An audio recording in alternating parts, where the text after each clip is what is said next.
has to offer, you have to ask, in whose interest is it that we're not at peace to be able to enjoy this? In whose interest is it that farmers are not able to go to their farms?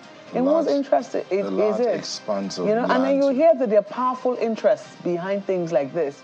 And you say, you know what, may their interest, be crushed down. Be their downfall. Yes, may their interest be their downfall. That's the prayer. It is really, really sad that, we have things like this. You cannot even organize excursions. The moment any school even mentions it, parents will be like, where are you taking my children to? And it ought not to be that way. It's really so sad, NTI, and I do hope that things will change. But, hey, let us not let the terror, because that's essentially what they try to do, put fear in our hearts in such a way that we cannot move about our country. We should move, but of course, move with caution. Yeah. And as much as possible, we should be able to explore whatever it is that this country has to offer. And it has a lot to offer, I can tell you, from what I've seen so far. One of those days, one of those skylines were playing across Adama and then Kano. You're even going from Abuja to Kaduna, for instance, large expanse of land that can be used for farms. If you go to the US, Texas areas, you drive, you see farms, wheat growing everywhere. And you'll be wondering, what's going on? Why is our own not like that? Anyway, so that's the Jebba Bridge connecting Niger and over the River Niger, connecting Niger and Kwara, and it's a beautiful scenery that you can find there. Also very calming. I mean, Marco, maybe we should just let this play for the rest of the program. It's very calming just watching. I wish you luck on that one, NT. But I think it's time for us to move very swiftly now to the papers. Yeah.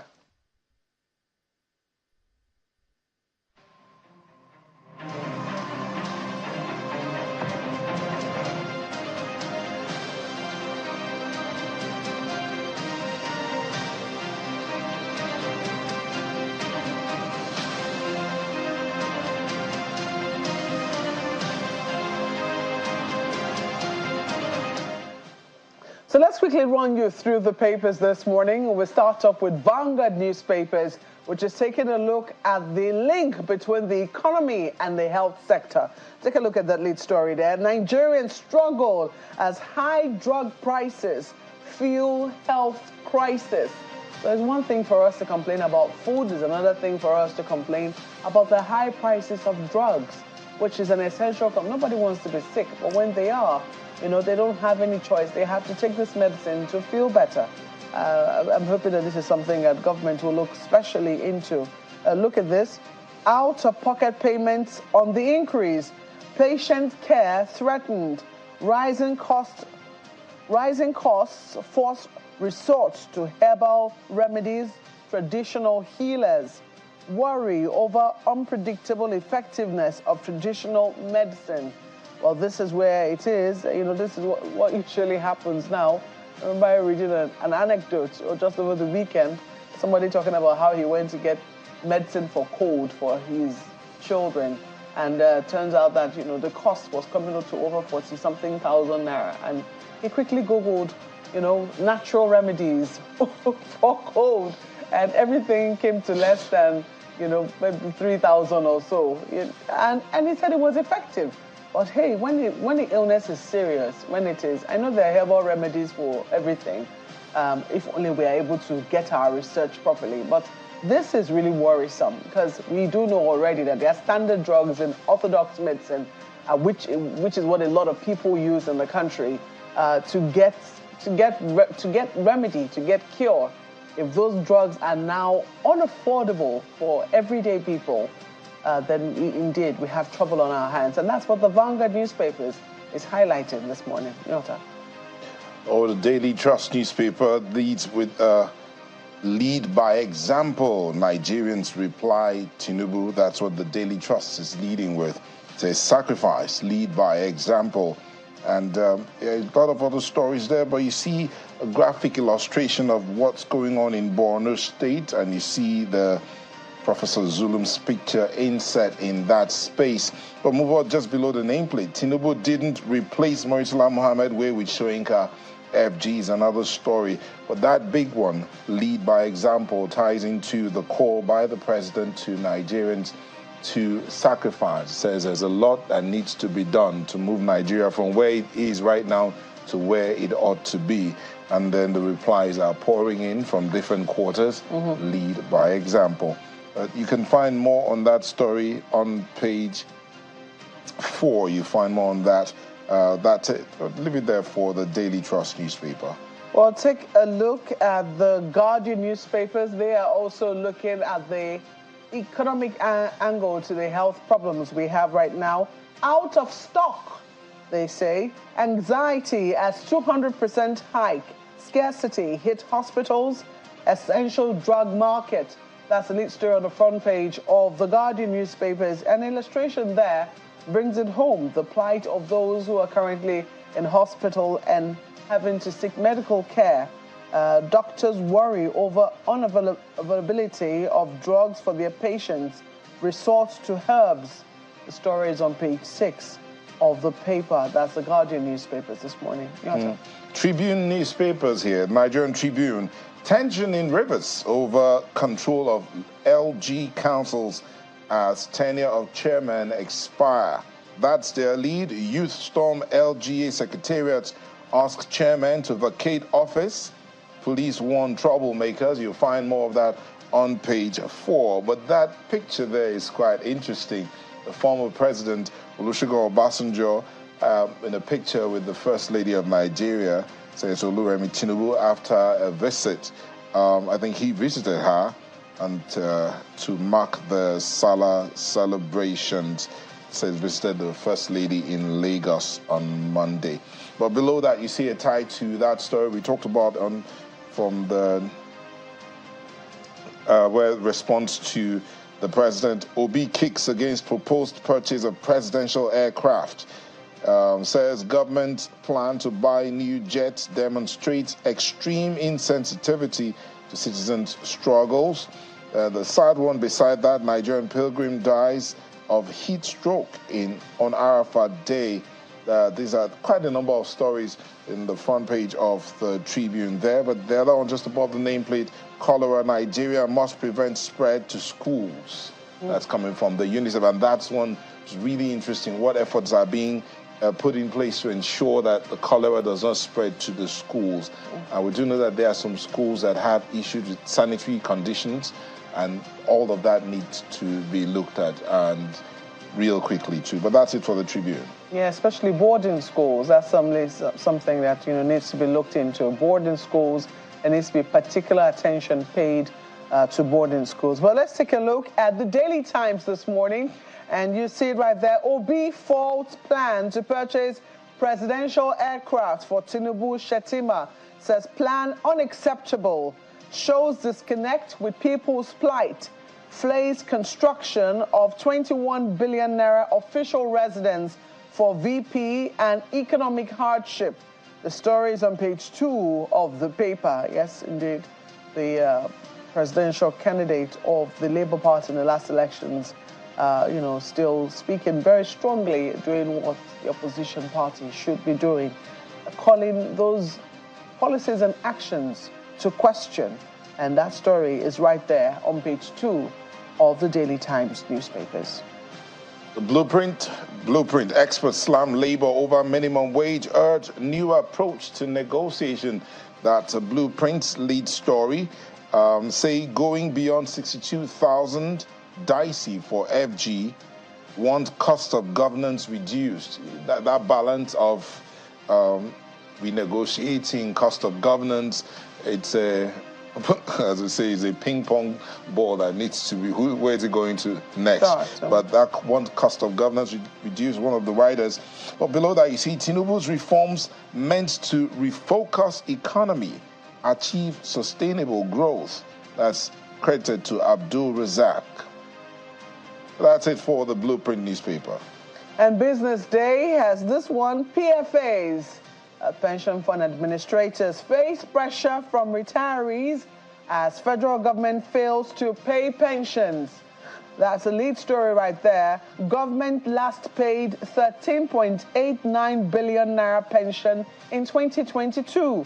Experts canvass stronger legislation, reserve fund to protect industry. That's the lead story on the front page of Business Day. That's something very disturbing that if PFAs are under pressure and government hasn't remitted its own side to the pension fund, that's certainly something to worry about because, yes, while we're negotiating a new wage for workers, we do know that sometimes the pensioners don't get a review of their own pensions, and they are most hard hit by the economic crisis. So if there is no review of what their take-home is, the least that can happen is that they should get it as and when due.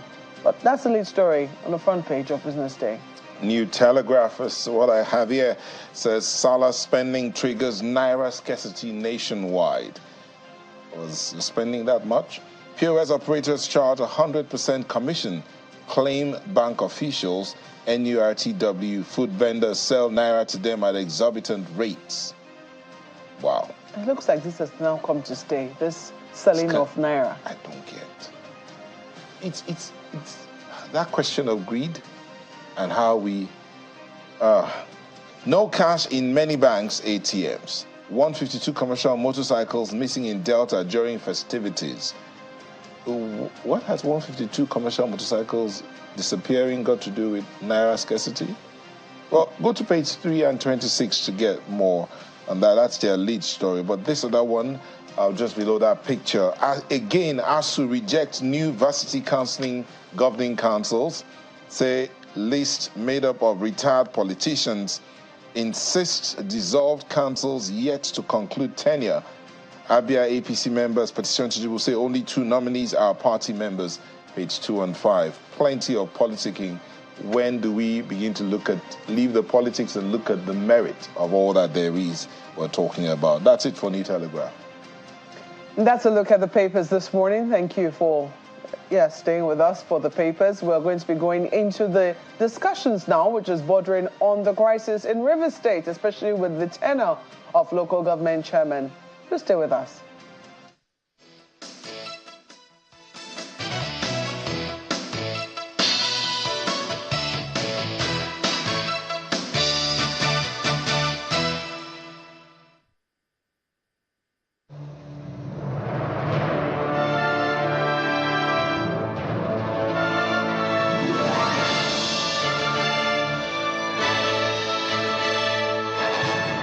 Cube is available in beef, chicken, jollof, and shrimp flavors at attractive prices of 100, 200, 500 naira, along with saver and super saver packs. Terra Cube, unwrap joy, unleash taste. The management and staff of JRB Solar Investment Limited felicitate with all Muslim Ummah, our highly esteemed customers, and all Nigerians on this joyous celebration of Eid-ul-Kabir. This festival reminds us of the virtue of sacrifice and total submission to the will of Almighty Allah. May this auspicious festival bring you and your loved ones abundant blessings, happiness, and prosperity. And may all the doors of success be opened for you and your family. Happy Eid-ul-Kabir celebration from all of us at JRB Solar Investment Limited. With JRB Solar, the sun is going to shine on everything you do. Some say learning is fun, but as a mom, I see how demanding it can be for my child. That's why I ensure he starts every day with a cup of Bonvita. Give your child Bonvita.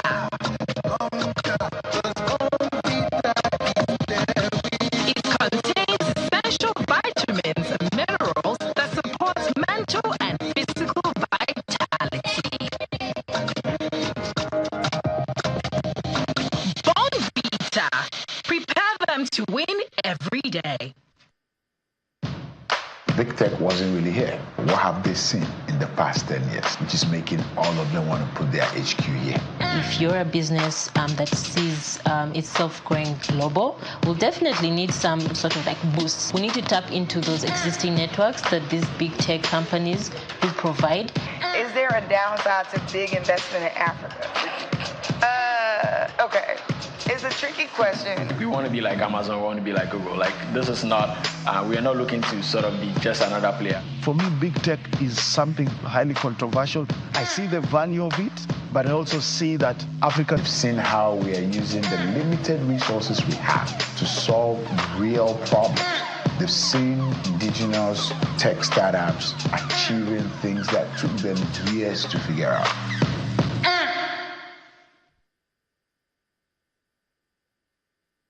How does double digits affect your purchasing power? What about ballooning debt profile and scarce FX? How's it affecting your business? The federal government is turning to the money market to fund its deficits. Are yields contracting or expanding? Is this a good buy for you? Inflation drives MPC decisions and affects sentiment at the equities market. What is happening to your investment?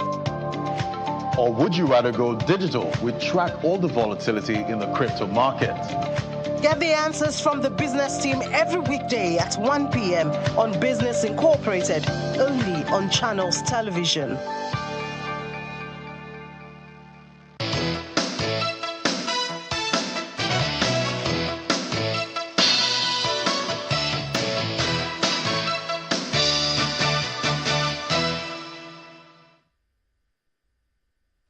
And welcome back. We get into this conversation surrounding the situation in Rivers State as it concerns the tenure of the local government chairman. What's their tenure supposed to be? Well, it was supposed to have ended yesterday as midnight. It's that what it is. Some youth, there's news out there that some youths have taken over 2 local governments. Threats coming in from ex-agitators and all of that. What's going on?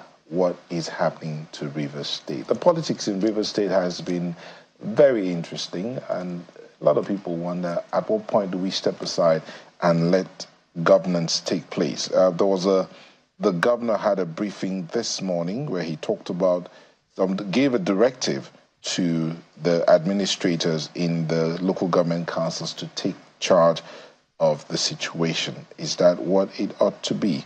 But these are some of the things we'll be looking at in the conversation today. And to help us get into it, we have Senator Olaka Nwogu, who is representing Rivers South constituency. He joins us via Zoom from Rivers State. Thank you for joining us, Senator Nwogu. Yeah, good morning. Good morning, Barakwe. Good morning.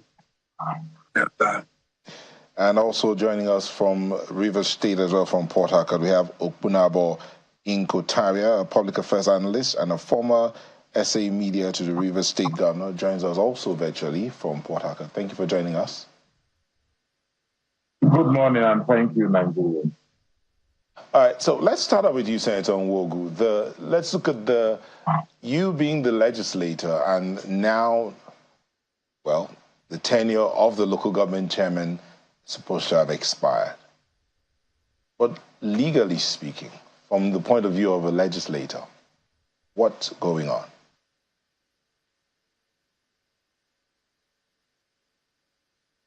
Well, basically, what's happened or what's happening now is, I think for the majority of our people, there is no clear communication or information as to what the laws are concerning these developments. We are witnessing a very unique phase in our history where the law is trying to prevail and people want to do things the way they like to do things. Yes, people were elected to a tenure of 3 years. Yes, ordinarily they should leave office at the end of those 3 years. But new persons, replacement officials have not been elected. Now the Constitution says that local government administration must be run by elected officials. That is the Constitution. Section 7(1) says it is guaranteed that the administration of local government shall be by elected people. And elections ought to have held several months back. For curious reasons, those who are responsible for holding elections did not do that. There was enough time for them to do it. The tenure had been running. They know that at the end of the 3rd year, this person's tenure will end. And then the assembly tried to bring some consciousness when it realized that this tenure is about to end, and the elections were not holding. The assembly had to wade in, because if you go by section 8 of the Constitution, it gives responsibility for the composition, for structure, for issues of tenure to the assembly to decide. It is the prerogative, the power of the assembly, not the executive, to make laws for the local governments. And so the assembly. Now, previously, in 2018, there is what was called the River State, or what is called the River State Local Government Administration Law. It exists, and it guides composition, structure, etc. So realizing that elections may not hold, or there could be circumstances that will prevent the continuation of elected rule at the local government, the State Assembly made laws pursuant to Section 135, sub 3 of the Constitution that deals with incapacity to have elected officials, either at the federal government level. They just domesticated a federal law to the state, to the local government, which is the proper thing for them to do. The 10th Assembly did something very profound. It has actually tried to entrench democratic rule. So whatever people see going on, it's a battle for the sustenance of democracy at the local government, rather than an autocratic imposition of leadership, or the way we like to do things, which is knowing that the law exists and doing something else for convenience. There is a battle, and an exciting battle, to make democracy to be so deepened that subsequent governments, be it River State or any other state, will know that the constitutional imperative is to conduct elections and give the people elected officials. If you don't do that, it is possible for the assembly to domesticate a section of the federal law as provided for in the Constitution, so that democratic rule can continue. This is a continuation of democratic rule, nothing different from that, and it's very appropriate. It's in order. Okay. Mr. Inkotaria, this conversation, of course, we'd like you to weigh in on this particular question of what's going on in Rivers State. A tenure of the local government chairman has expired. The governor has given a directive that the administrators, head of administrations in local governments, take over the running of the local government. And the senators talked about the fact that the government then knew that this was going to happen, but they did not organize elections. Even though the state assembly, state assembly tried to bring focus or tried to put things, to keep things in perspective, that was also jettisoned. But what's your take on this? Yes, good morning. Can you hear me? Yes, we can hear you. Okay, thank you very much. First and foremost, I want to say that there's a state assembly law that the court dismissed as being illegal ultra-legislation because they didn't have the power to so do. You already have decided cases in the case of Abia State, even in the case of Lagos State, when the president was the governor of the state. Where the Supreme Court ruled that you cannot do laws retroactively by elongating the tenure of the local government chairman. And so if you talk of the assembly, the laws passed by the assembly, which is set aside by even the court, if you talk of the laws, then that would be extending the tenure of the local government chairman, which would have been in clear contradiction and violation of the Constitution of the Federal Republic of Nigeria.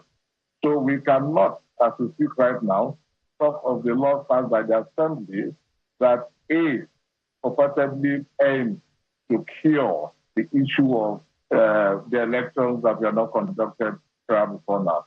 And if you talk of the elections that were not conducted before the expiration of the local government chairman, you will agree with me that the governor, being the chief security officer of the state, definitely is privy to certain security reports. We had the overheated political engine in Rivers State, and definitely he must have acted in reliance upon the reports he got that if those elections were conducted, maybe it was going to snowball into crisis, or it was going to fester the crisis. Remember, the governor himself said he had just been in power for just 4 months. As we are talking of de facto power, we are not talking of the de jure power, because he got into office slightly over a year ago. But he took full control of governance just 4 months ago. And if you talk of 4 months ago, and you want to conduct elections, just when you take control of government, you want to conduct elections, you can just imagine what would have happened if that election had been conducted. And don't forget that the Minister of the Federal Capital Territory himself said that was even after the Supreme Court judgment, said that even though the governor had won at the Supreme Court, they are still going to make the state ungovernable. This is not something that is hidden. It is said openly. So the governor probably must have been in possession of certain information that would have prevented. And let me also say this. We also have a plethora of cases in court on the same local government election, on the same issue of the legitimacy of the 27, I call them former lawmakers, the 27 former lawmakers. And that matters are still pending in court. And so to a very large extent, we find out that the hands of the governors are fettered as a result of the pendency of some of these matters that are in court. And so in order and in tandem with the provisions of our Constitution, we have said you cannot elongate the tenure of the local government. And this is not the first time we are having a caretaker committee in place. You cannot elongate the tenure of the local government chairman. Let us have an interim measure, and within this period, we can now conduct elections for the elected local government chairman to come in. And I don't think there's anything wrong with that whatsoever. Because those laws, even the Justice Caribbean, Karima, now go Jack, set aside those laws that were passed by the House of Assembly because he said they didn't have the power to do so.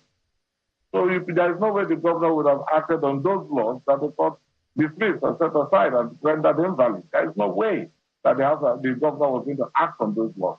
Not possible. All right, let me come to you, Senator Nwogo. This is the situation according to Mr. Okunabo Inkotaria. You've heard his own explanation saying that, the governor claims that he only came into full control 4 months ago, and perhaps there is some intelligence that's making it difficult for him to conduct local government elections. Well, this is the situation now. The tenure of the local government chairman has now expired, and they should have no business in office as a result of there being no law backing their extension or their tenure elongation in office, as the case might be. The question now is, why are they still trying to hold on to their seats, or precisely what is their own argument? Okay, please I would like to inform my friend, Brother Okunabo. I think there are things he's missing here. There are ways we do things, and there's how we ought to do things. The law is very clear. The state government has no role. The governor has no role to play when it comes to composition, structure, local government. It's clearly the function of the state assembly. It should refer himself towards section 7(1) and 8(c), especially section 8 of the Constitution. It says it's the assembly that will make the laws for the local government. Now, there is a law, 2018, River State Local Government Law 2018. In 2023, it was amended. You should check the amendment. That amendment 2023 is not challenged in any court. That is the valid law of the administration of local government in River State. It clearly says there shall be no interim caretaker or any other form, either other than the elected local government. It was done pursuant to section 7 that says it must only be democratic. Under the law, you don't have an option. It's not to choose and pick. The governor has been in office for 1 year. The SIEC, which is the state SIEC, has responsibility for conducting elections. It does not say if they fail to do it, create caretaker. No, it does not say so. And let me talk about this tenure elongation, erroneous understanding of tenure elongation. Section 135 of the Constitution says, for Mr. President, President of the Federal Republic, if for any reason Nigeria is unable to conduct elections to elect a new president, the National Assembly can extend the tenure of the president for 6 months at a time. Constitution says you can extend that of the president for 6 months at a time. So what the State Assembly did was, when it discovered that there was reluctance, probably a refusal to conduct local government elections, it now made a law that said that the elected people can remain in office just as for president for another 6 months. The mischief they were trying to cure is to bring in non-democratically elected people.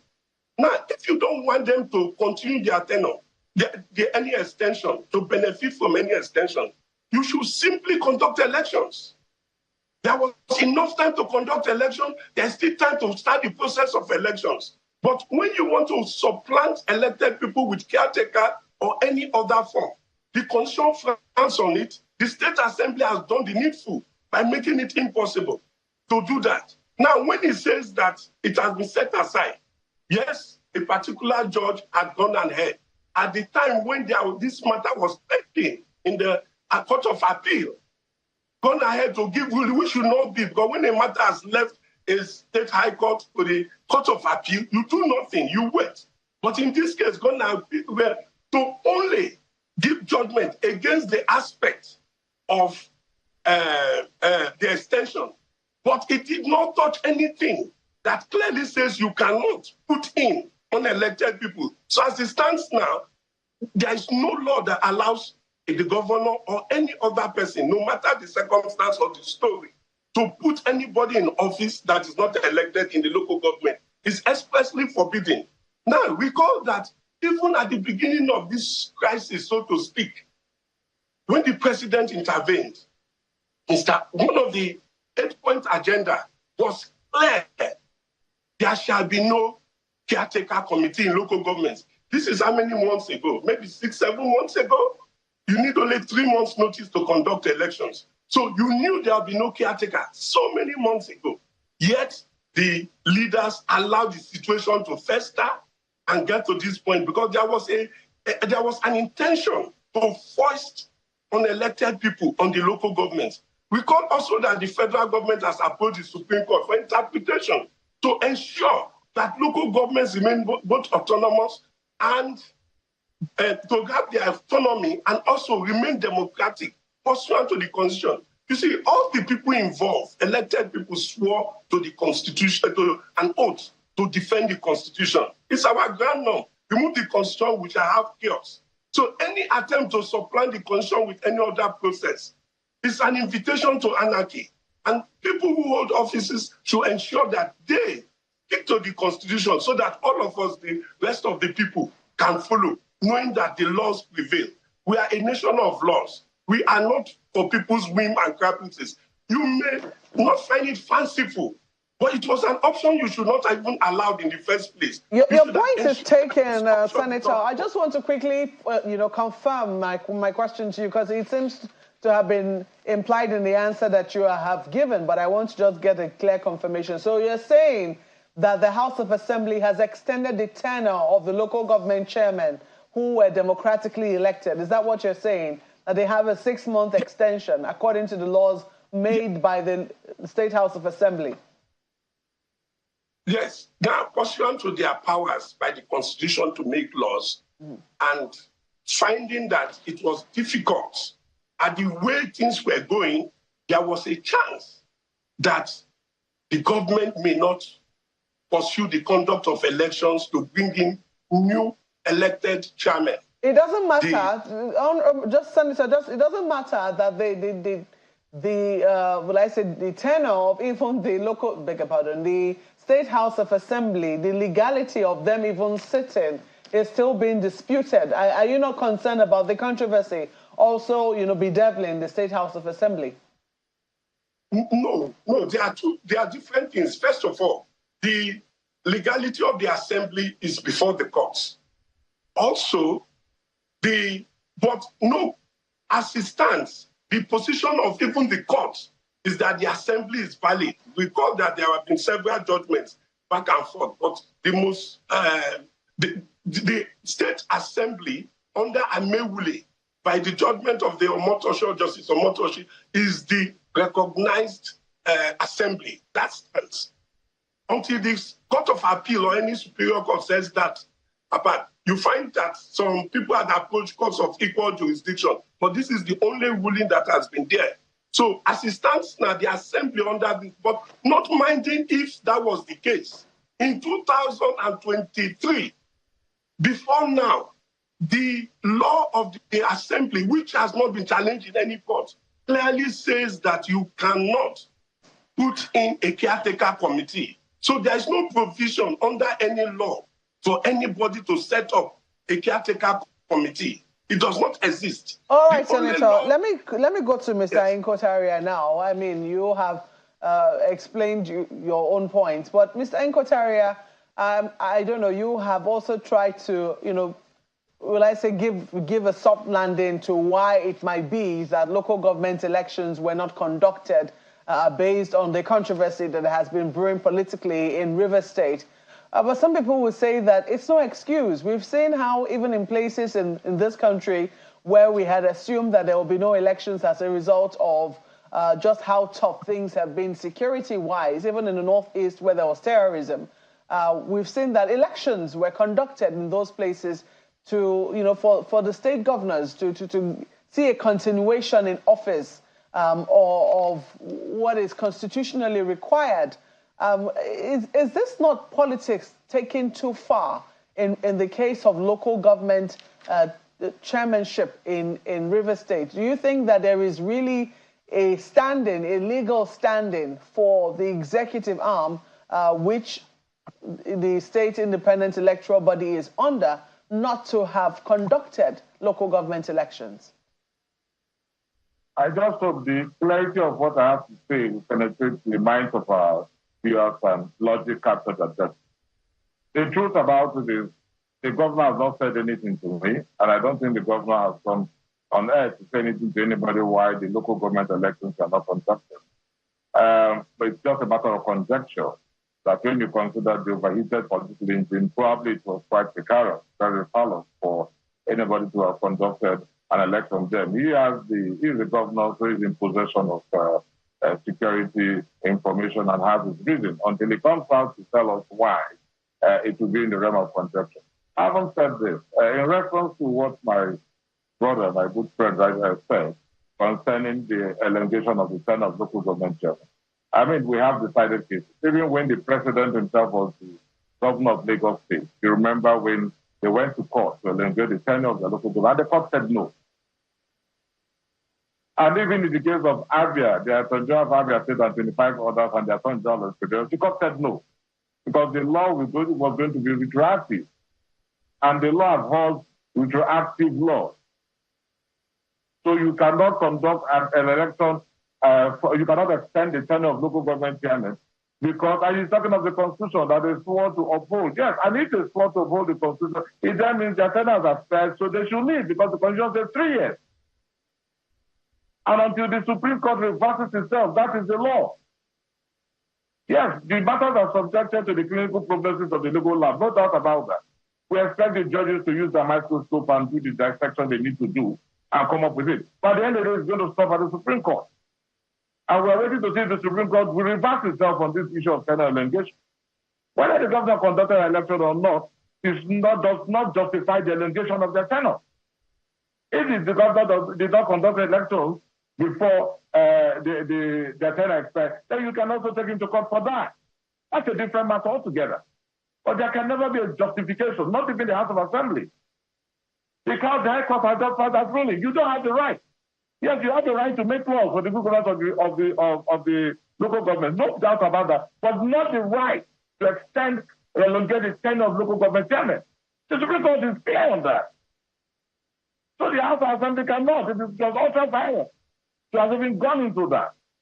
But we had an assembly that was galloping through the fields of legislative procedures to the height of errors. And that is why they are where they are today. I'm talking about the 25, 26 members. Don't stop in the very smoke they consume the very smoke they don't stop. Yeah, but some people will say, you know, some of this. Right. So the issue of the, excuse me, just 1 second. The issue, let's make that distinction. The issue of the conduct of local government elections and the issue of elongation are two separate issues altogether. Completely two separate issues. So because the local government elections are not conducted, you're going to extend the tenure because the House of Assembly, the court has said the House of Assembly, no right. And you're not talking about just the High Court, you're not talking about Federal High Court, you're Court of Appeal, you're talking about Supreme Court judgment. Even when the president was the local government chairman, Lagos State governor. So they don't have the first right to extend it to elongate anybody's tenure. That the man did not, the government did not conduct elections is no justification. So would you say then, I mean, right now, sorry, Mr. Inko-Tariah, sorry to interrupt you. Would you say, if you can hear me, would you say that, you know, it is because you have said that the House of Assembly has no right to extend the tenure of the local government chairman. Nonetheless, they have made that law. It is there. So if they have made that law and said that nobody, apart from those who have been democratically elected, can be local government chairman, shouldn't the House of Assembly be sued? Shouldn't that matter be also handled in court? It was set aside by just a court. That's a judge, which is in consonant and in tandem with the Supreme Court judgment. You are saying, of course, the Supreme Court, you have God in heaven. I'm asking a question. Are you saying that that law, as made by the House of Assembly, has been set aside? Has it been challenged and set aside? That's what I'm telling you. It's null and void. That's what I'm telling you. Right now, Permit me to come in. So it was set aside. That is it. But I want us to make this distinction. The issue of local government, the elongation of the tenure of the local government chairman, the tenure of the elongation of the tenure, and the issue of conduct of elections. Some people will say that they're not so different. They're not so different because one has a bearing on the other. Mr. Inko-Tariah, one has a bearing on the other. If you do not conduct local government elections, who are the local government chairmen supposed to hand over to? It is tangential. In 2015, when we got into office, we had sitting local government chairmen who were just elected. They are not removed. Their case is even in Court of Appeal. They are not removed. And caretaker committees are appointed. But that does not justify the appointment of caretaker committees. But because you asked the question, that's why they said the HPMs also to carry on to the whole force. Pending when caretaker chairman will be sworn in and proper elections will be conducted. But I hope we are not going to get this thing mixed up. But please. My point is this. Okay, fine. We also have conducted, they also have conducted local government elections, which we are not conducted. But does that mean that they have to, because the elections are not good, they have to elongate the tenure of the chairman? No. Well, some people will say, Mr. Inko-Tariah, that it is okay. I mean, we've seen this happening in many states across the Federation, whereby local government elections are not conducted for years. And, you know, caretaker chairmen are put in office. We're seeing right now the federal government, through the Attorney General, go to court to challenge, you know, what has been happening at the level of the states. Because some people will say, look, we've accepted this, I mean, over the years, despite its illegality, that if it were the states that these same things were happening to, that an election for maybe governorship position was supposed to be conducted and it wasn't conducted, you know, will we be saying the same thing? Would we be saying it is okay for, you know, a caretaker committee, for instance, to run a state government? Will this sort of things be acceptable? No, it's not. I'm not. First and foremost, it's not okay. You ask if it's okay. It's not okay. You can't have a caretaker committee running, unless in the case of where maybe they declare a state of emergency or maybe something happens. But in this case, we are talking of necessitarianism. You don't have a choice. And definitely we must have persons running the local government, because we are not going to bring the activities of local government to a halt because elections are not conducted or we don't have local government chairman anymore. And that's why HPLs are there. Is this really a necessity? Wasn't this a necessity that was foreseen? Sorry? Isn't this a necessity that was foreseen? We knew that the tenure of the local government chairman was going to come to an end. Yet, no local government elections were conducted. If you listen to me carefully, the governor did not give any reason for not conducting the local government election. That is one. Therefore, I said, can you hear me, please? Can you hear me? Yes, I can hear you. Please go ahead. Yes. Therefore, I said, what these are just my opinions. It's a question of conjecture. I'm not saying as a matter of fact why the local government elections were not conducted. I just get some reasons. I just have some reasons. That's all. But then, that the local government elections were not conducted does not justify an engagement. That is my point. And so the tenure came to an end 12 midnight, by exclusion of time, 12 midnight yesterday. So they are no longer in office. And this is consistent with a successive Supreme Court ruling until the Supreme Court reverses itself. Because it said you cannot elongate the tenure. The law cannot be done retroactively. I'm not even bothered about going into for the intent of the law. I'm not even going to go into that. Where you say it has an ulterior motive. Let us leave that. Let us say the tenure of the local government chairman have their tenures have expired. So is my brother telling me now that notwithstanding the expiration of their tenure, that they should have been allowed in office? Because the House, don't forget that same House of Assembly, that law he made reference to was set aside by the court, validated by the court. Just recently, not this last week, forget about. All right, Senator Wogo, you said you wanted to comment on that particular judgment. Do you have an update? Yes, please. I think I want to just let my brother know a few things. One, who has the constitutional duty to set tenure for local government? The State Assembly. Did they do that? Yes. Who has responsibility for conducting elections to replace the chairman at the end of their tenure? An agency of government. Did they do that? No. Who has responsibility for doing any correctional measures if something went wrong? The State Assembly, by the law. They are the ones who can decide tenure. They are the only people who can decide the aftermath of the composition of government if tenure fails. And the Constitution just gave a broad guideline. It must be elected people. So the State Assembly in its wisdom, and they've done a beautiful thing for all states to look at. They said, okay, in the event of war, catastrophe, or any problem, even the refusal or sheer failure to conduct elections, we shall, as provided for Mr. President, provide for the council chairman. It's a domestication of a federal law for the local government. It's not an aberration.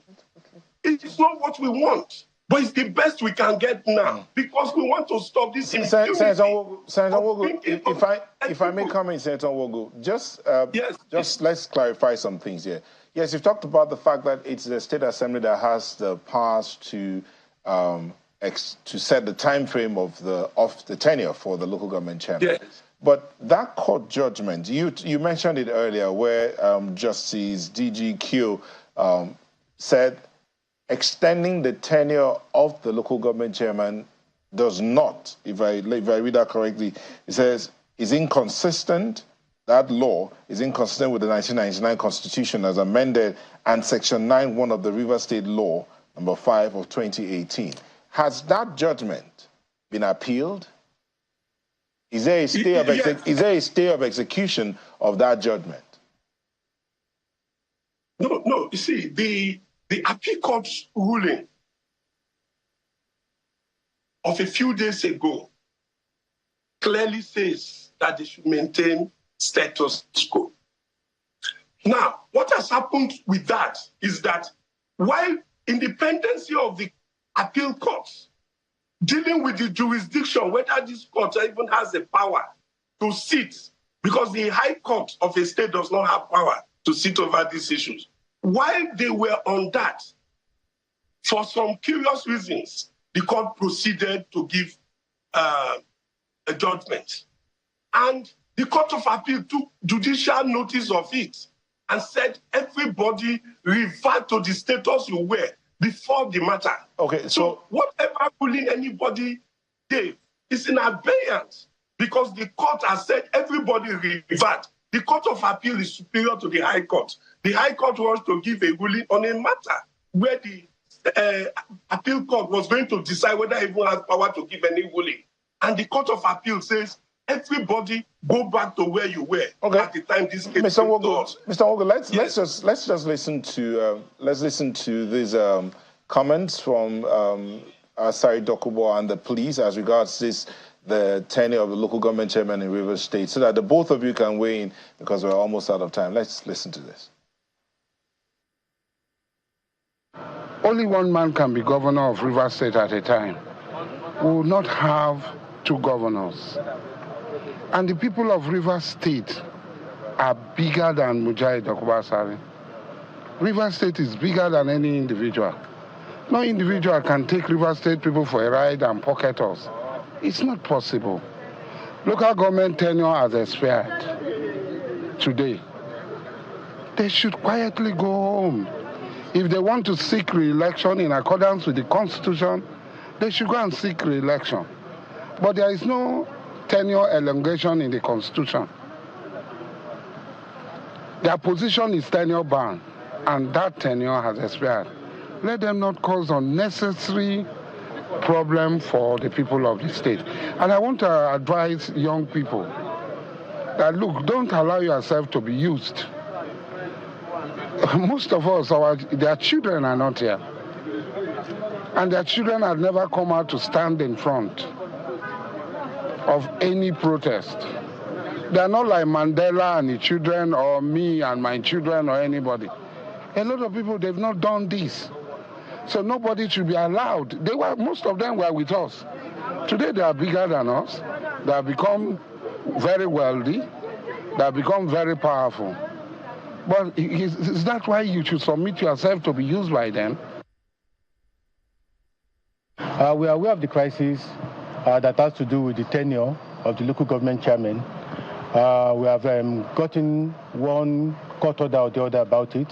The Court of Appeal has given an order and for everybody to exercise restraint till 20th of this month, just 3 days. So we expect everybody to respect it, not to take loss into their hands and allow peace to continue as it is. We are not taking it lightly. We are ready to go.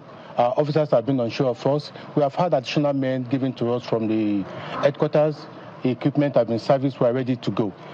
This is just to assure members of the public that so far as we are concerned, we are ready to do our jobs of protecting lives and properties.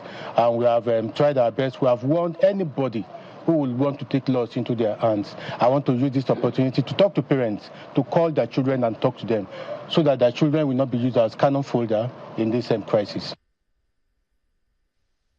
All right, Senator Wogo, if we could have you respond to this real quick. The tenure of the local government chairman, River State's over. Next line of action. Real quick, please. No, what I have there, with due respect to Asari, is his opinion. He should apply himself to the law. You see, you must keep going back to the law. You want peace, then stay within the law. The law gives power for composition tenure to the assembly. The assembly passed a law that has not been repealed or challenged in any court to local government administration law 2023. And it completely says you cannot set up any caretaker. The governor does all right, thank you. Let's go to Ms. Nkotaria, please. Ms. Nkotaria, please react real quick.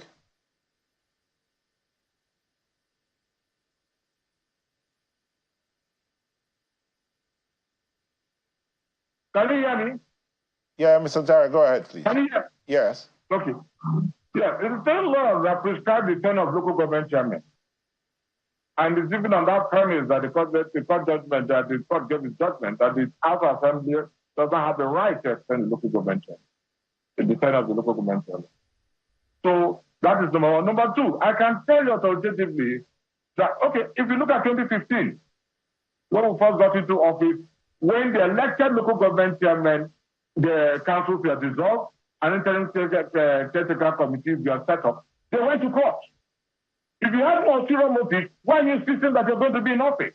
All right, Why thank don't you. go back to court? Thank you Let very the matter much. go in court. Thank you. The matter go in court. Senator Olakanwogu, representing Rivers South East constituency, joined us virtually from Port Harcourt City. Thank you for coming in. And Okunabo Inko Taria, public affairs analyst and former SA media to the Rivers State Governor. Thank you both, gentlemen, for coming in this morning to share your thoughts on the situation. We'll move on now to our business segment on Sunrise Daily. We'll be back in a moment. But as a mom, I see how demanding it can be for my child. That's why I ensure he starts every day with a cup of Bonvita. Give your child Bonvita. It contains essential vitamins and minerals that support mental and physical vitality. Bonvita. Prepare them to win every day.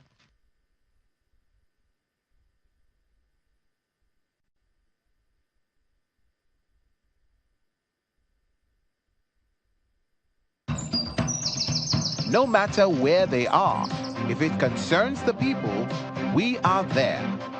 From community game changers to homemade solution providers, where assurance and trust are built. Policing should be people from the community who do the job. You don't bring an outsider.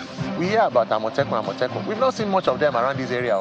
Documenting journeys of many starting big from a small place. Creating an intentional community where people go beyond living together to building strong and more friendly communities. Community Report, only on Channels Television.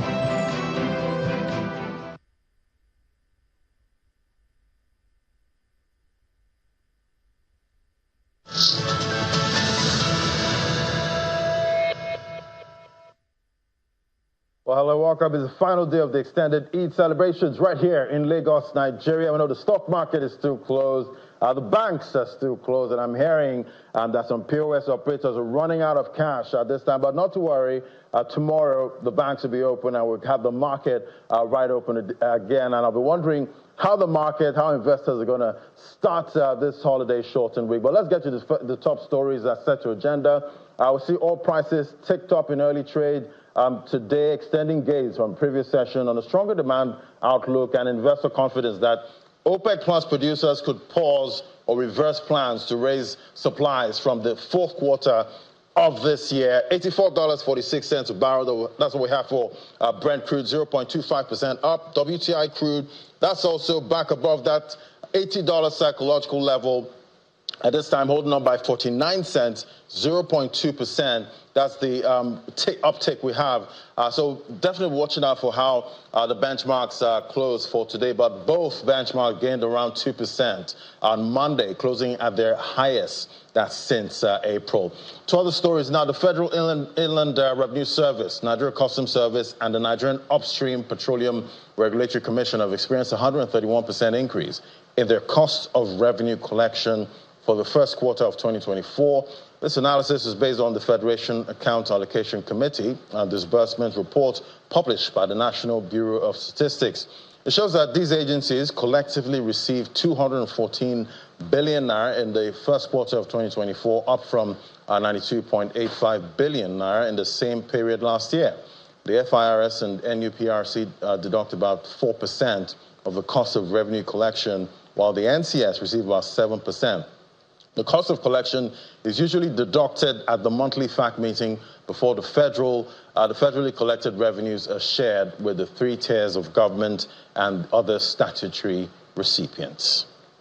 So definitely we know when the cost of collection goes up, that's not a good one, at this point. But to our first conversation now, we'll be looking at the real estate sector in Nigeria. The first quarter GDP we see released by the MBS shows a decline in the real estate and construction sector's growth. That's for the first quarter of 2024. From the report, the real estate sector stood at 0.84% That's for the first quarter of 2024, 0.84%, compared to the first quarter of 2023, which was 0.86%. So we're seeing a drop there of about 0.50%. That's for the contribution to Nigeria's GDP in the first quarter. So what's causing this trend? It's lower also, that's 5.31%. That's what it contributed to the GDP in the corresponding quarter of 2023. Let's drill down now on the hurdles in property registration in Lagos State. We're going to be drilling down on Lagos State. Now, joining us for this conversation is Tope Salami. He's a partner, IRT Associates. He's joining me right here in studio. Great to have you. Good morning. Yes, good morning, Mr. Williams. Yeah. Good morning, Nigerians, and happy Eid celebrations. Yeah, happy Eid celebration. I hope you got some RAM, though, because I didn't get any RAM. Well, this season. Yesterday I was all about Lagos, going around, seeing friends. Oh, you're one of those guys that just went around, you know, trying to get some RAM. That's how it is. You know, that's one of the things we get to enjoy. Fantastic. Well, I hope I get some, you know, at some point, but it's over by tomorrow. But looking at this real estate contribution, that's to the first quarter GDP, we're seeing a slight, quite a 0.50% is not slight at this point. That's 0.5% drop compared to the first quarter of 2023. And I know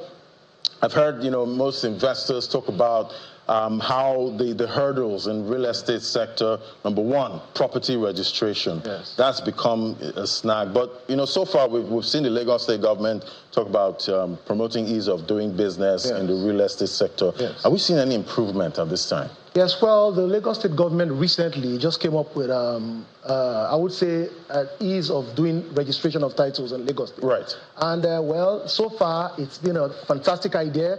It's been a good initiative by the Lagos State government. But there's been some hurdles, you know. So the whole idea is to reduce, you know, the interface with public servants because of the bureaucracy in civil service. So the whole idea is to ensure that from the comfort of your homes, you could register your interest in title to land. So you could do your governor's consent, as it's called.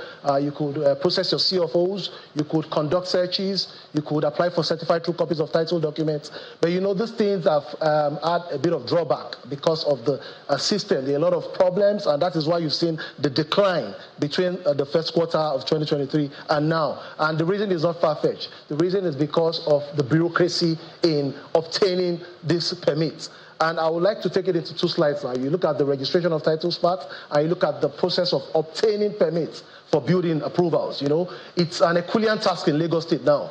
Over the past 3 to 4 years, post-COVID, we've had, since this system was introduced, they tried to eradicate the manual system of filing applications for land transactions. And since they've gone into this electronic system now, because of some, well, I would say, problems, not particularly because of the difficulties in accessing civil servants to do their jobs, but you find glitches such as poor internet service. Sometimes you go to the land registry to conduct business. You know, they say there's no electricity. You know, you can't even conduct searches in real time. So, well, they have tried to sell it to the public that come from the comfort of your homes. You could register title documents. But is that happening at all? Well, it's happening. Some people have been able to access that portal, you know, but if you're trying to process an application from the comfort of your office and the back end where the services should come from, there's power outage or the system failure or you have poor internet services, you know, you could hardly get anything done. In fact, I could remember, I think twice last week I visited the Lagos State Land Registry and I could barely get anything done. You know, I was going there to conduct a search for a client. So let's assume I'm a property developer and at this time I found this land and I want to, you know, develop it. Walk me through the process, you know, in getting most of these permits. Okay, yeah, the first aspect, the first thing you have to do is you have to register your interest in the land. Right. You know, when you buy a property, the first thing to do is, you know, secure it. And when you secure legally, you could buy a property, physically you have an equitable title. But until you register your interest in the property with the land registry, that is when you get an equitable, legal interest in the property. And you know, the conditions precedent for getting a building approval is having a title document over the property. So you see, when you're having problems, even registering your interest in the property, when that takes years, because what the Lagos State government has sold to the public and which they've tried to do is to make sure you can get this thing done in as low as three months. In fact, what they're selling is even 30 days content. But in reality, it takes practitioners and applicants, they know, as a matter of fact, that this thing takes a long period of time. So after you register your title document, which takes time, which is almost difficult and impossible these days, you then proceed with those documents to the Fiscal Planning Permit Authority, which is responsible for managing your design and ensuring that what is in your design actually fits with what you're putting on ground. But there are a lot of bodies, there are a lot of agencies. And talking about the number of agencies, I read yesterday on Business Day that we have about 17. I wouldn't be surprised if there are more. More than 17 agencies before that you have to pay to or to get permits from. At this time, I think we have a list of that. We see Lagos State Physical Planning Permit Authority. There's Lagos State Safety Commission, Ministry of Physical Planning and Urban Development, Lagos State Materials Testing Laboratory, Lagos State Environmental Protection Agency, Lagos State Fire Service.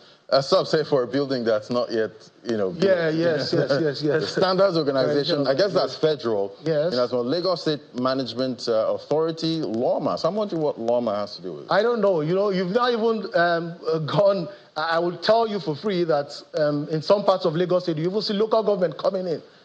For stocking materials on the road, sometimes you see local government officials come in and say, well, you don't have the right to do this. If you want to build a property, your materials must be in the confines of your building. And, there are too many agencies, in my own view, doing the same thing. Right. You see, there are too many agencies doing the same thing. If it would have been easier if we had about 2-3 agencies, that's what it's applicable all over the world. For example, I don't see why LAPSCA and the Lagos State Fiscal Planning Permit Authority shouldn't be merged into one. They seem to be doing the same thing. Then you see the Lagos State Material Testing Laboratory. They are also there. And what they do is, they get a mixture of your concrete. They just want to test the viability if it's solid enough. But that still should be the confines, should be within what the Lagos State Fiscal Planning. So we don't need over 17 agencies to handle all of this. That's not even. You see, you also see the problem of high taxation. You see, sometimes before you get your approvals ready, you still have to go to the LIRS. LIRS gives you humongous bills, that you have to pay. Well, if we're in a system where those bills can be calculated based on what you earn, it would have been easier. But for example, I'm doing a construction in somewhere in, let's say, Mushin, for example, and I'm giving a personal income tax of over 2 million naira to pay, which even is more than what the fiscal has. So a lot of these issues, has caused a significant decline in, real estate development in Lagos. And we talk about, doing due diligence, before, buying a property. Yeah. And when I look at these hurdles, you have to, scale through before you can get these titles. Does it discourage investors from actually doing due diligence? Because we've had the issues of properties in Lagos State, being demolished, being built in the wrong places over canals and all of that. So how much of this is discouraging due diligence? Well, I will take it from 2 angles now. So the fact that you must, as a matter of, it's mandatory that you consult a professional before acquiring real estate. Right. You have the surveyors, the land surveyors, and the lawyers. They will, go to the land registry, confirm your interest in the land. But the truth be told, for all these demolitions you see in Lagos State recently, I feel the developers had, they've been pre-warned that these lands are, subject to government acquisition, maybe the fall on road alignments, So it's not just like the Lagos State government woke up one day and started demolishing. If they had done their due diligence, they would have known that, this area is earmarked for sewage, this area is earmarked for, canals and all. So they shouldn't build on that. But be that as it may, there is also the problem, like I said earlier, with the system itself. Like I told you, I said I walked into the land registry twice last week. I couldn't conduct a search. So for a client who is in a hurry to close a transaction, it might, And there was no public holiday? No, there was no public holiday. It's just a system. Like I told you earlier, there are systemic failures. Sometimes you go to the registry, they have no electricity, or they tell you the portal is down. So this has, reduced people's appetite to conduct professionals because they feel, well, it takes a lot of time, and I just have to go ahead and do my business. So that's what we've been witnessing, and that's why there's a decline in this approval. So for you, what do you think should be done at this point? Because 17 agencies, that's quite a lot. That's a lot. What do you think should be the first step now to make property regularization easier? Yes. So that we actually get that ease of doing business in the real estate sector? Well, just like I remember in 2016, the former president, President Muhammadu Buhari, created an agency, I think it's a presidential initiative on ease of doing business. Right. I think this should be captured by all the states of the federation. These agencies, for example, you want to do a construction and all these agencies are listed to you, and at some point in time you have to pay some certain fees. It discourages you, and that's why you see a lot of developers, trying to boycott the system and doing developments that eventually, don't stand the test of time or eventually come down. So I feel the government should be proactive in the sense that, you see, all these agencies, you can put some of them together. You could merge like the LAFSCA, the Lagos State Fiscal Planning Authority, the Lagos State Material Testing Laboratory. These agencies, in my own view, they actually do the same thing. They actually do the same thing. You can bring them together, then, strengthen them to bring out their core mandates. So going forward, I would be of the strong opinion that the Lagos State government, brings these agencies together to give citizens better service delivery. Right. I will tell you something for free. Where the part of Lagos where I live, somewhere in Ojodu. Ojodu is a suburb. It's a community that has a boundary with Ogun State government. So you're doing a construction in Lagos State, in the Lagos side of the state, region, right. And the other side, Ogun State, and you're constructing, for example, a one-story building, and taxes you've paid to Lagos State government before you even start construction is well over 5 million. And the other side, the Ogun State, you see somebody, developing for months and no single government agency, shows up. So the Lagos State government, Lagos is the center of excellence, is the financial capital of Nigeria. But they need to harmonize these agencies and make it less stressful to get permits, to get approvals, so comparing Lagos to other states, is it easier in other states to regularize? Well, because Lagos has now gone digital. Other states, I don't think there's any state or even the federal government agency in charge of that's the Federal Ministry of Housing. I don't think there's any state government that does what Lagos State is trying to do. But what Lagos State government is trying to do is to make it digital, make it ease-free. So from the comfort of your homes, you can apply for permits, you can apply for CFOs, you can apply for governor's consent. But, like I said, it's come with different issues entirely. It's a brilliant initiative by the state governor, to make things easier for the population, to make business easier. Technology is playing a huge role. Yeah. In fact, recently, I think about 3-4 months ago, when this Lagos State online application, it's called the Momentum system. When it was launched by the governor, there was a stakeholders meeting where the governor called experts from the industry and practitioners alike, when they launched the system. And, they made the governor know that, we're having problems, because if you're trying to achieve a system where you have each free processes, there shouldn't be internet glitches. There should be regular power supply. So it's like a lot of things must be in place before. So, and now what we've discovered is they're not even getting it faster. The whole process is not achieving its desired purpose because it was faster when they were doing the online application. So imagine walking into a ministry now and they tell you there's no power. If you were handling physical files, it would be easy to push physical files. But when there's no power, you can't access anything. And this sometimes goes on for weeks. Right. So a lot of other infrastructure have to be put in place. Yes. Seamless. Anyway, we'll keep tracking progress when it comes to regularization because definitely we know that impacts, the real estate sector heavily. Thank you so much, Barrister Tope Salami, the partner at IRT and Associates. Thank you very much. Thank you very much for having me. Thank you. All right, so we'll take a break now. When we come back, we'll head to another conversation, definitely, talking about financial inclusion and how that can move the economy forward at this time. That's our next conversation. Just stay with us.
Welcome back. Well, in our next conversation, we'll be looking at economic transformation through financial inclusion in Nigeria.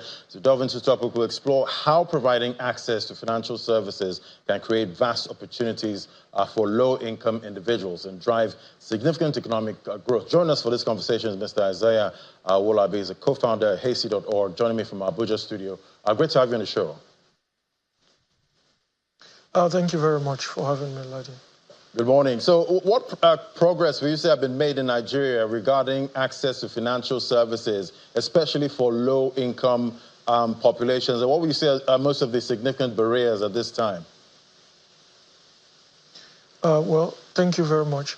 If you look at the National Financial Inclusion data, you realize that Nigeria is making progress, even though we are not where we want to be. For example, at the last count, the financial inclusion rate in Nigeria was at about 70%. That's about 64, 65%. But for this year, we are at 74%. That's for both formally and informally financially included. Now, that's very important to note because when you think about financial inclusion in itself, you have to consider the formal and informal.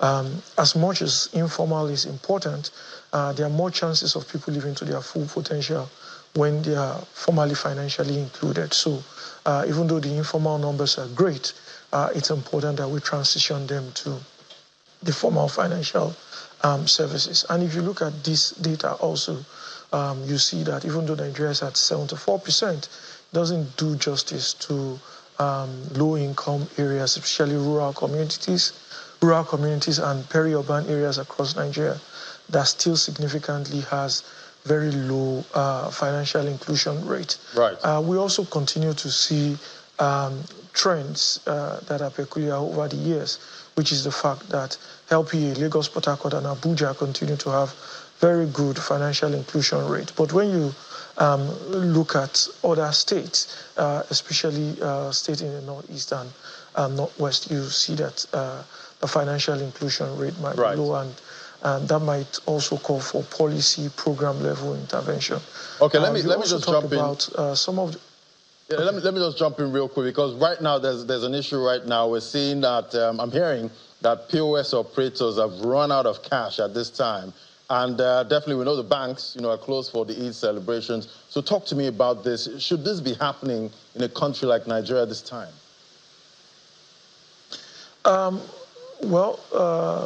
Generally, if we think about what the point of sale service, which popularly is called POS, is contributing to financial inclusion, we should realize that though we are not where we want to be, there's been a lot of progress over the years, but they shouldn't be out of cash, because the fact that POS services, so POS operators are able to serve people, especially low-income individuals, women especially, and if you think about the other value chain farmers also, you realize that there's a big opportunity when POS are in business. So if they're out of cash, it's important, and it also calls for more thinking around the two sides of financial inclusion, which is the demand and supply side. POS represent the supply side. What are we doing infrastructure, regulatory-wise, to make sure that they are able to serve their customers really well? So definitely, if the question directly is to say, should this be happening? Definitely not. But how can we address some of these issues? We need to innovate more around what POS is even doing for the low-income people, women, farmers, very poor people within the country. We know what the data states about multidimensional poverty. Over 100 million Nigerians have multidimensional poverty. Many of these people are also those who depend on this type of services. So it's important that we find better ways to improve the supply side so that we can deliver sustainable financial services for the right. poor. So that even on public holidays, everyone can have, access to cash so that they can actually enjoy, the holidays. But thank you so much. It was great having your perspective today, Mr. Isaiah Wolabi. He's a co-founder at hasty.org. Thank you so much. Thank you for having me. All right, so the markets open tomorrow. The banks are back open also tomorrow. So not to worry if you don't have any cash at this point. But that's it from me on Business Morning. I'm Ladi Williams. It's back to the Sunrise Daily team.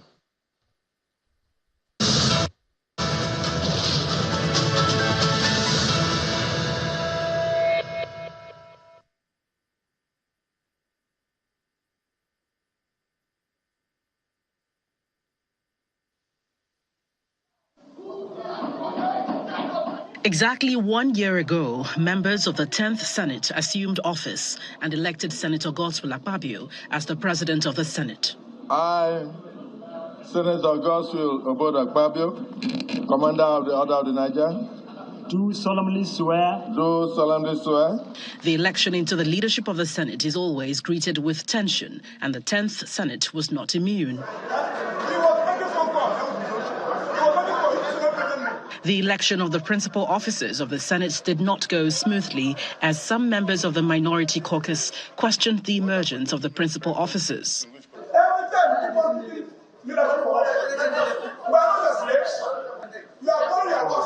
I just want to plead with my colleagues to understand that my job here is not to take individual opinions or to work on the basis of what is convenient to you. In every situation, some people will be for and some people will be against. And that's the spirit of democracy. But the preponderance of opinion takes the day. There's no crack in the Senate. You don't know. Yes, the parties may differ, but we are one. It's a gradual process, but we are getting it right. In the period under review, the lawmakers passed the 2024 budget in line with the January to December cycle. The drama that has always trailed budget passage in the parliament reared its head as some lawmakers alleged budget padding by the Senate leadership. It's no new thing. I have here a copy of the last 3 budgets that was passed. All the details of these agencies I've mentioned are not contained in this document. The senator representing Bauchi Central, Senator Abdul Ninge, was eventually suspended over his alleged accusation. Having posted falsehood, is hereby suspended. The 10th National Assembly prides itself in its legislative agenda, which the leadership considered people-centric. 1 year down the road, the lawmakers have initiated 477 bills, of which 25 have been passed into law, while 120 resolutions were reached. The Senate composed 74 standing committees from the 63 committees under the 9th Senate. The Senate spokesman, Senator Yemi Adaramodu, believes the Senate has done well for Nigerians and gives his ratings. I can rate the performance put together, the 3 aspects, that is lawmaking, oversight functions, and advocacy for the constituencies. I can rate us 9/10. He also speaks on passage of the national minimum wage. To the National Assembly. But when it comes, whatever is there and whatever is not there, we are going to ensure that it's going to be watertight.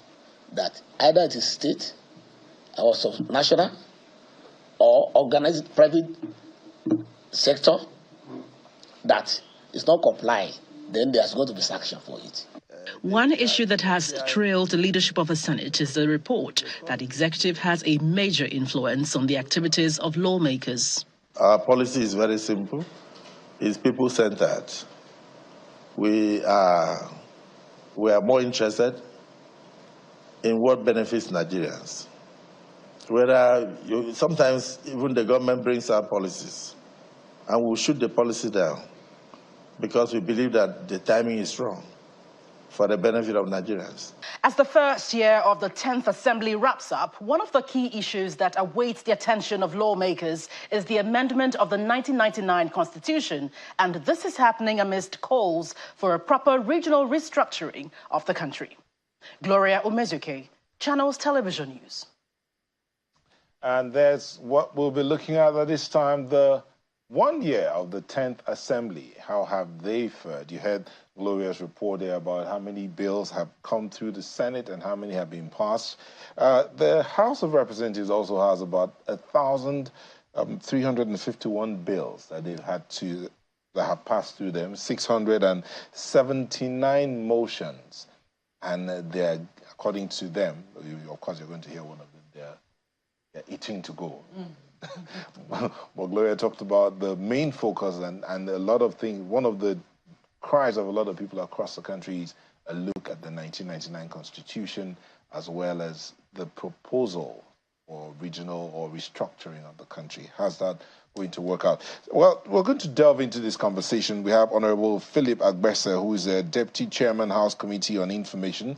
Thank you for joining us. It's a pleasure. Also here is Emmanuel Anyegbunam, a legal practitioner and author of the Legislative Companion. Thank you for joining us. Thank you so much. Let's start with you, Mr. Anyegbunam. Weigh or assess the National Assembly in this 10th Assembly in this 1 year. What would you say the assessment would be?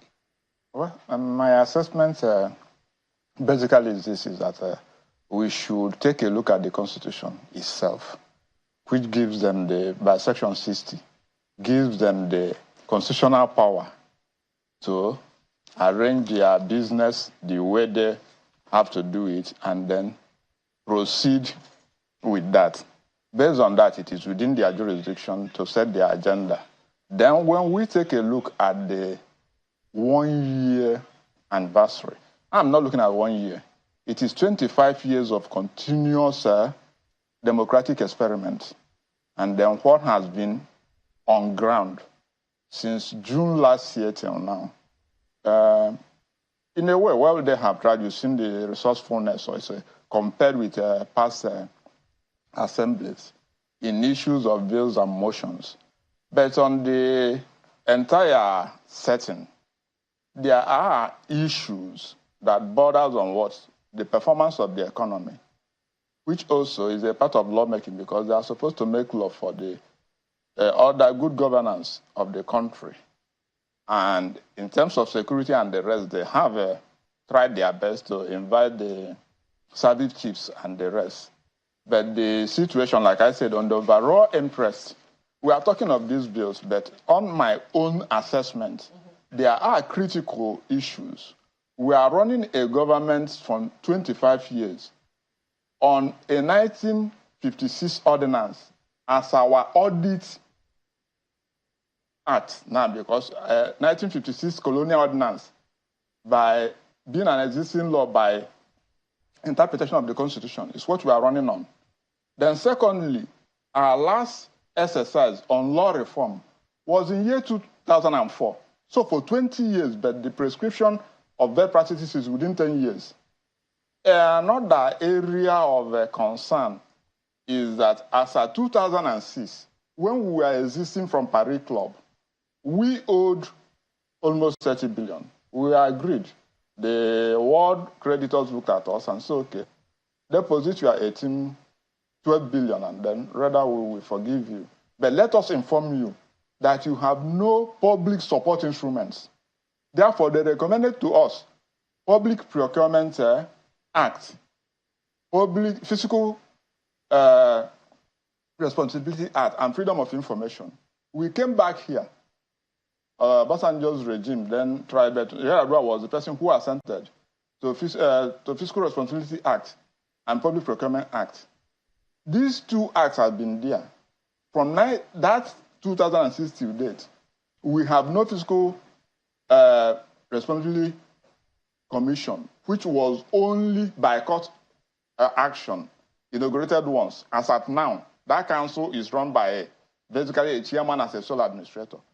Public Procurement Act, we have never set the Public Procurement Commission, and that's what gives rise to the executive awarding contracts to itself. So these issues are critical, and more especially the position of our debt and what we are now doing in name of servicing of debt. After we existed in 2006, and these cautions were there, today, if you look at what we throw in to service debt in the budget, it is alarming. So I, of my view, say that I felt that the National Assembly would have by now, because the issue where we are today started from what happened to the central bank. Within the context of what we saw, there are standing committees that are supposed to take care of this. How are they going? We are a sixth world oil producing country that has relied on importation of petroleum products. Okay, so there are so many issues. I'm just wondering, what are the parameters usually that are used to measure how well a National Assembly is doing or isn't doing? I mean, we know there are three core functions: representation, oversight, and also making laws. Those are the three core functions that everyone knows National Assembly is created for. But we know that since that time there have been many more extraneous activities now by which individual legislators are assessed in their own constituencies, and sometimes that takes, will I say, is paramount for legislators. But when you're assessing the legislature as a whole, what are the three main parameters by which you will assess them to say they're doing well or they're not doing well? Basically, the three parameters are lawmaking, representation, and oversight. That is the official setting. But on the other hand, if they themselves, if we were to be objective and holistically assess the situation, if they face these three core areas without now going back to their constituents, who are their major headache? If you are a legislator and you have 100 bills or motions without taking care of the welfare, let me say it this way, of what in our usual parlance is called what? Stomach infrastructure. You are not likely to go back to the National Assembly. So this is one social issue where every person must have what? An objective assessment. In this area, we can, okay, let's take one person who has stayed or returned to the National Assembly since 1999 is Honorable Nicholas Motu. He may have a legendary situation that calls maybe for a serious research. He has been there, but you may not be able to assess him by bills and motions. If you go on bills and motion, if you are going for election and you go on bills and motion, I'll tell you that you are not likely to come back to what? To the National Assembly. And then these areas, like I have hinted on areas of oversight, like I talked about the refineries and the other issues which the standing committee does.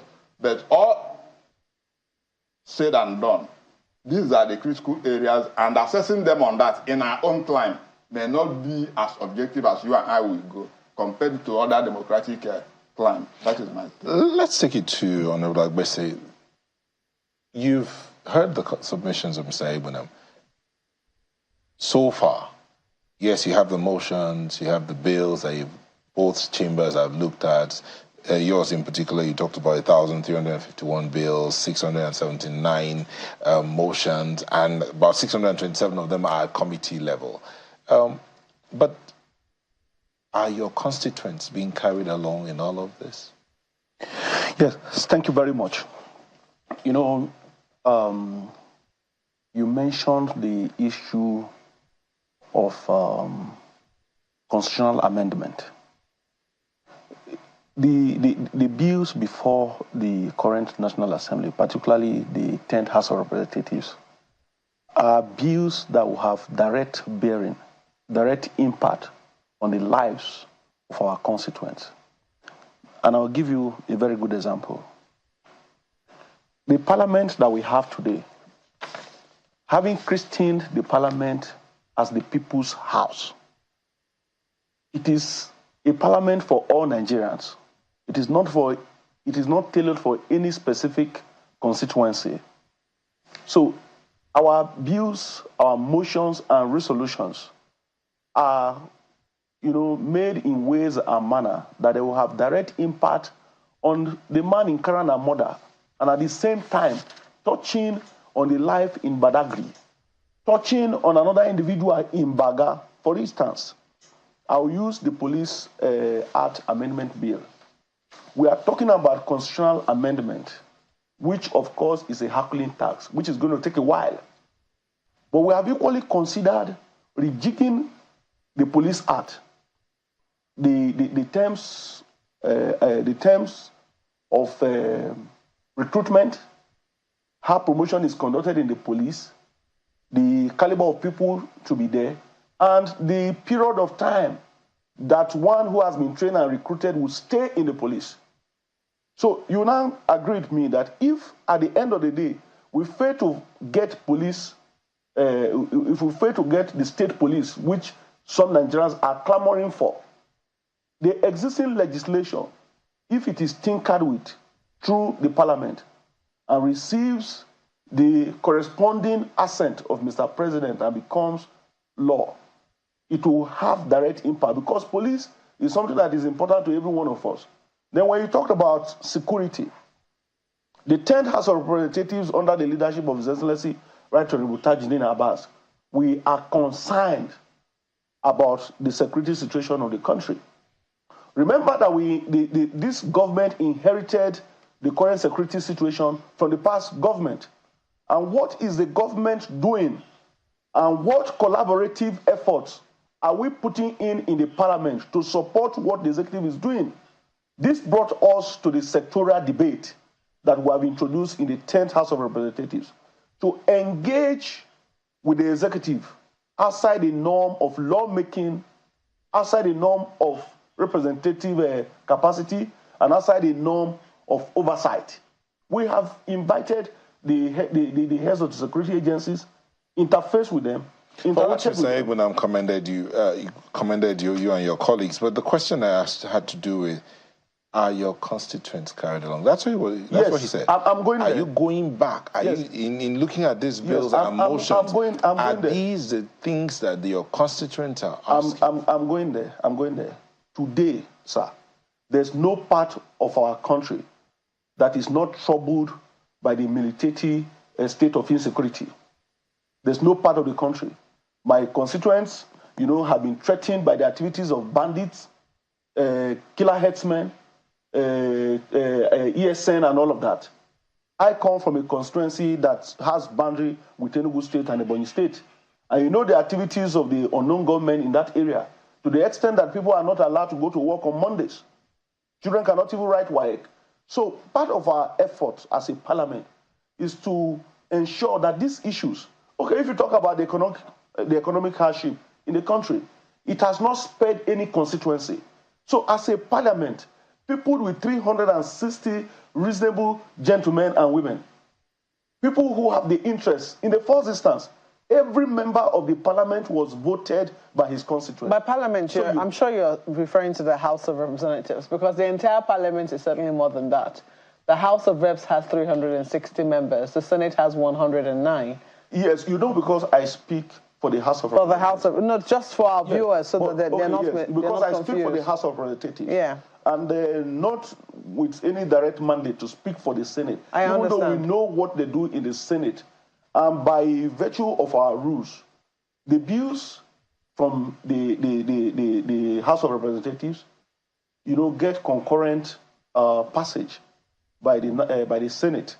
This symbiotic relationship has existed between both tiers, both houses for some time, and equally, in time past, when there is a joint sitting on the National Assembly, we hear lawmakers, dragging us back as to where the sitting will take place, the issue of leadership of the National Assembly.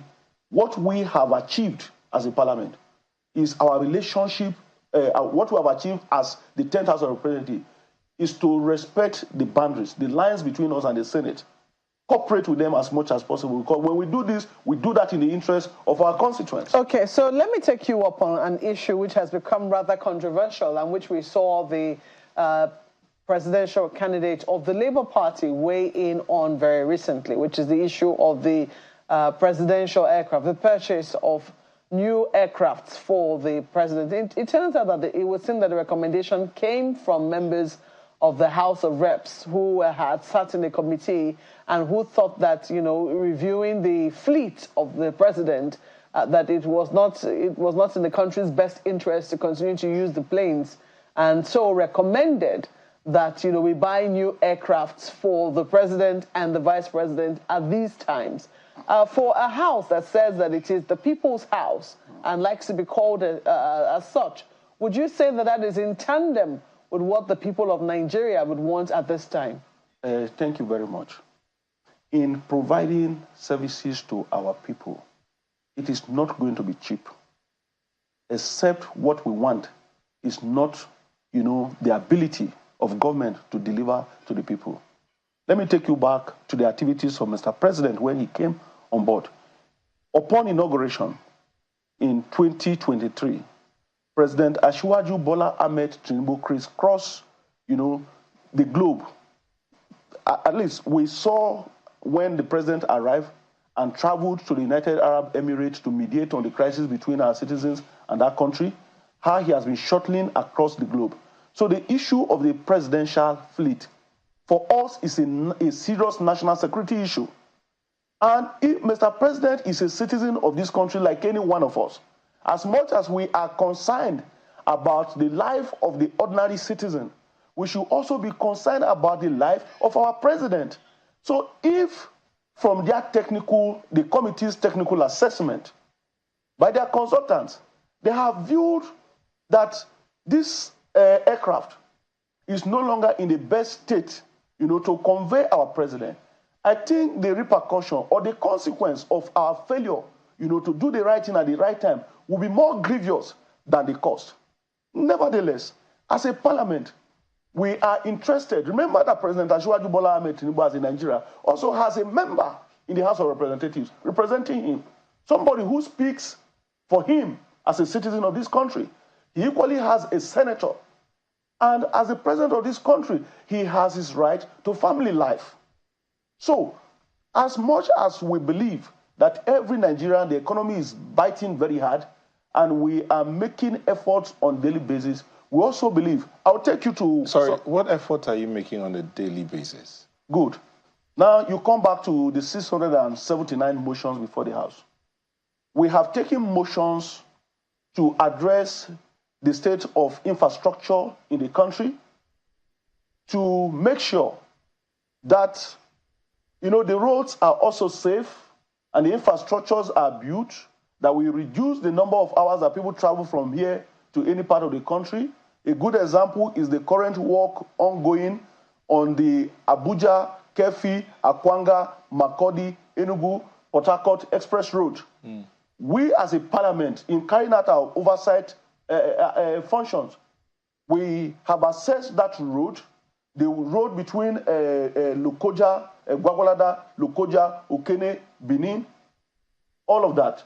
We have been there, rising from motions debated on the floor of the House to say that these roads are in bad shape. So when the roads are even built, are there public transport services that people will pay subsidized rates for? Under since we came on board, on the floor of the House, we debated the issue of government providing buses for mass public transport. And we have equally seen the executive making efforts in providing the CNG buses.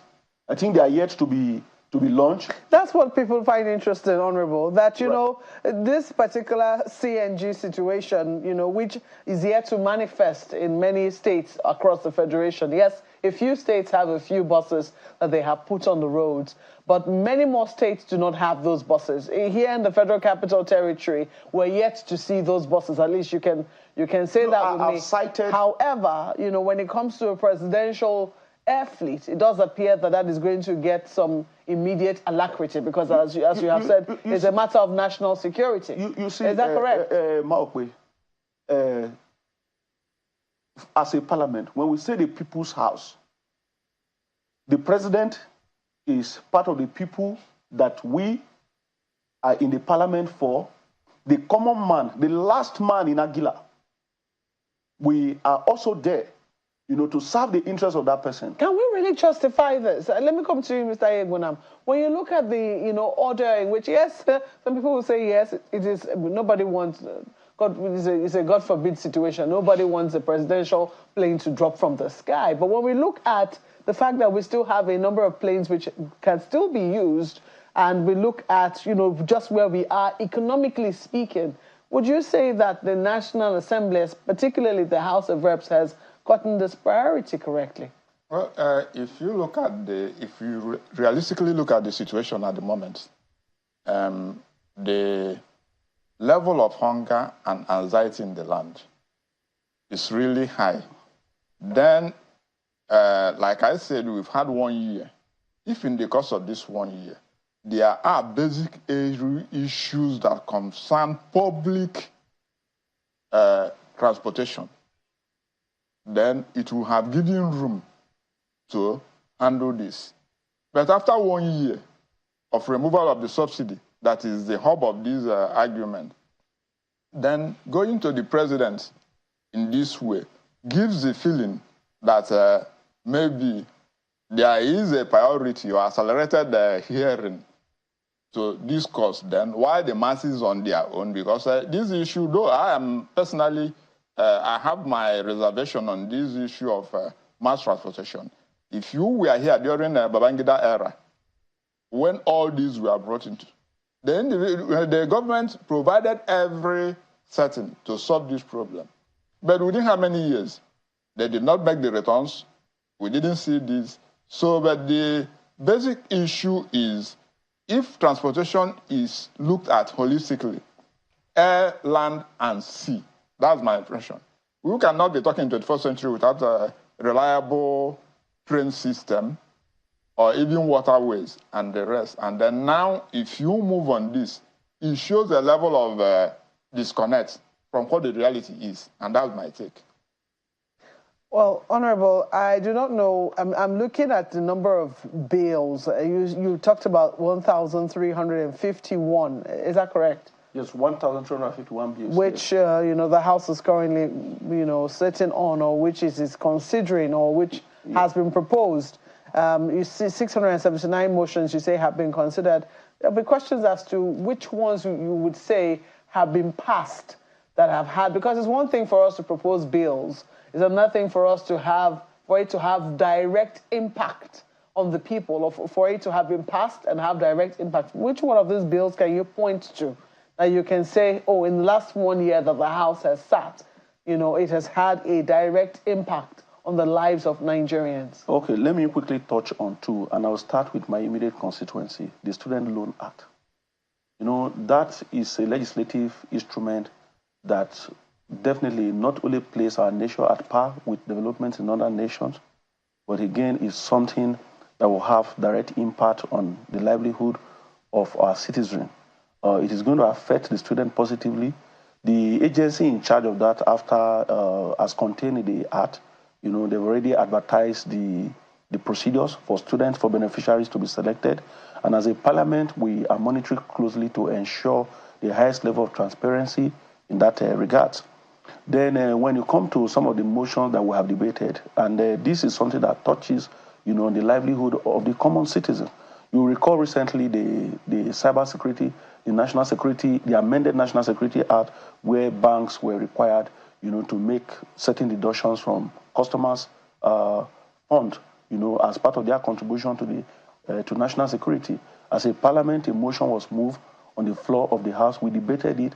And because of the level of partnership and collaboration between the current National Assembly and the executive, we invited the National Security Advisor, and we were able to discuss with him to suspend, the implementation of that legislation, pending when things get better in the country. So what we do is not only in the interest to say that when the executive approaches us for things that we feel will benefit them, we are in a hurry. The process, lawmaking is a process. It's not something that you just start. Like the 1,351 bills that we mentioned, some of them border on the Constitution. And for you to amend the Constitution, it's going to take a process where, after the National Assembly has made its proposals, we still have to take it back to the state houses of assembly for their input. In doing that, what we have achieved as a parliament is to get the buy-in of the state houses of assembly from the onset. And that's why when the Committee on Constitutional Amendment was inaugurated, we invited the State House of Assembly, led by their speakers. They have been participating in what we have been doing, from the one to ensure that they are part and parcel of the process of amending the Constitution, so that when this instrument is taken back to them, it doesn't look strange, it doesn't look new. to them. And we'll be having a public hearings on some of these legislative instruments to also get the buy-in. Because it is one thing for a member to propose a bill, Parliament debate it. We also need the buy-in of the larger population of our country. That is what we have done as a Parliament. We really want to thank you, gentlemen, again for coming in. But you see, Honorable Agbese, while your constituents might be happy that you're looking at 1,000+ bills and still expecting more in the Constitution, they'll want to be able to have some purchasing power. So the question of the minimum wage will still come in, and someone will be asking, how quickly would you be able to look at that if the safety of the president is considered an expeditious something that needs to be looked at, project that needs to be looked at? What's going to happen to the minimum wage? Would it be given the kind of priority that it requires? And at what point would the legislature, we don't really need to comment, but at what point would the legislature say, you know what, of this, but that from our allowances, we are willing to let go so that we can add to the purse and ensure that everybody gets the minimum wage or living wage that they require? Would everybody be willing to do this kind of sacrifices? It would take 30 seconds each to comment on this. Well, to be fair and honest with you, the legislatures or the legislators themselves, they are, let me say it, I have said it informally, they are enslaving for their constituents. They are feeding most of them. You see them buy wire forms and the rest.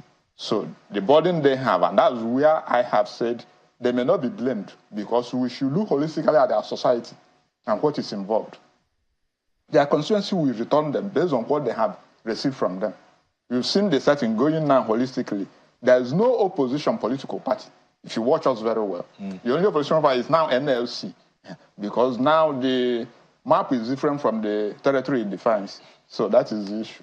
All right, I'm not going to say. Yes, as a parliament, we in the People's House, the 10th House of Representatives, I would say that Mr. Speaker, Right Honorable Tajuddin Abbas, is even one of the champions, for improved living conditions for not only workers in this country, but all citizens of this great nation. So we are looking forward to the minimum wage bill, to be presented to us by the executive based on the figures that they feel, it is possible. And when this comes... It hasn't been passed, according to the president? No, the amendment has not been sent to the parliament because it has to be passed and signed.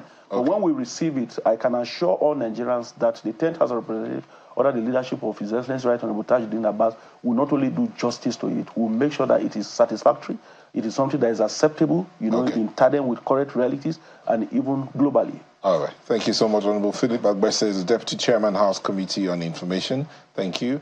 And Mr. Emmanuel Ayebunam, legal practitioner and author, legislative companion. Thank you both for coming in today. Thank you so much.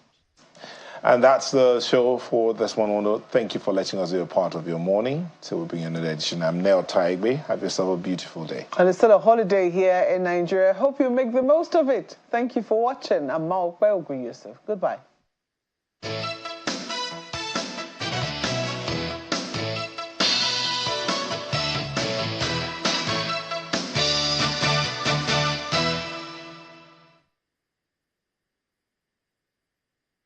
The following is a paid presentation by ShopX TV. Do you find it's difficult to make it to the gym? You want to improve your overall health, but don't know where and how to start? SportX Digital Compact Treadmill.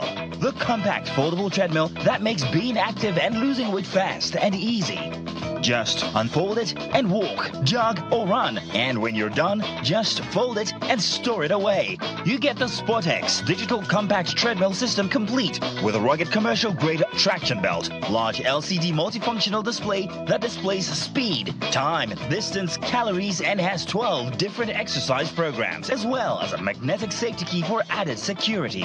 The SportX treadmill has really helped me get back in shape after childbirth. You could be paying up to 490,000 naira in annual gym fees. Get the SportX Compact Digital Treadmill to save the cost and work out of the convenience of your home. Call the number on your screen now and get the SportX Compact Digital Treadmill for just 400,000 naira only. And that's not all. You can get the SportX Compact Digital Treadmill in 2 easy payments of 200,000 naira. That's right. Pay twice and get this amazing fitness solution. If you order now, you get the SportX Compact Digital Treadmill delivered to you for free wherever you are in Nigeria. But hurry, limited stock available. The preceding was a paid presentation brought to you by ShopX TV.